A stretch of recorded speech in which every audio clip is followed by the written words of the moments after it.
আসসালামু আলাইকুম। কালকে রাত্রে পাইপ ফেলাইছি 10টা পর্যন্ত। রাত্রে ভিডিও করতে হয় না, আজকে সকালে ডালার ভিতরে চলে এসেছি গাজীপুর থেকে 17 নম্বরে। দেখেন, এটা হইল আমার অন্য এক কন্ট্রাক্টর, আর আমি যে কন্ট্রাক্টর আগে কাজ করছি সে সার্কিটের চেয়েও দু একটা বেশি ফেলায়। আর এটা তো ইউনিট ছোটো, তার জন্য সার্কিট ফোর্সে কম দেওয়া হয়েছে কম। যে বালু আনছি বস্তায়, বালু দিব।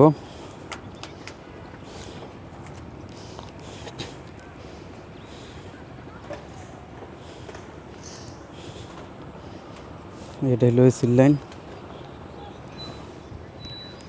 এটা হলো একটা রুম, এটা হলো সার্কিটের পাইপ।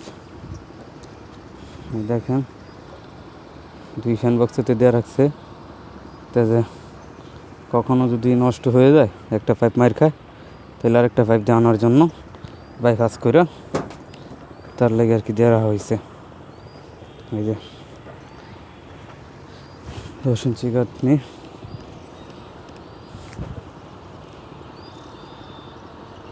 এখনো কোম্পানির লোকজন আসে নাই, বাতি জ্বলতেছে।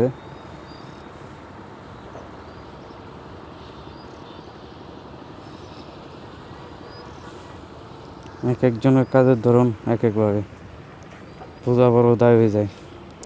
আপনি যখন একজনের কাজে যাবেন, সে কন্ট্রাক্টরই হোক কিংবা মিস্ত্রি হোক, সে তখন বলবে কিংবা এমন ভাব দেখাবে যে সেই সব বুঝে, আপনার আমি কোনো কিচ্ছুই বুঝি না।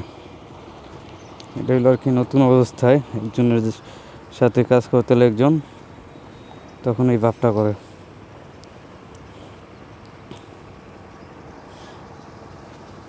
এই যে আমি তার ভ্যান কাটতে দিতে বলছিলাম বুঝলে, সে আমার কয় ভ্যান কাটা লাগবে না, পাইপ ঢোকে না। দেখেন তো, ভ্যান কাটাতে কোনো ক্ষতি হয়েছে? দেখেন, আর এই দেখেন ভ্যান না কাটাতে কতটুকু উঁচু হয়ে রয়েছে, এটা পারামালি ভেঙে যাবে। ওই একটা আছে, ভেঙে যাবে। কিন্তু ভ্যান কাটতে দিলে এর কিসের কি সমস্যা হয় আমি তো বুঝি নেই, তাই আমি কোনো প্রশ্ন করতে নাই। আসসালামু আলাইকুম, ভালো থাকেন আপনারা। আরেকটা স্যার ডালাই চলতেছে, ওটাও কালকে পাক ফেলানো হয়েছে আর কি।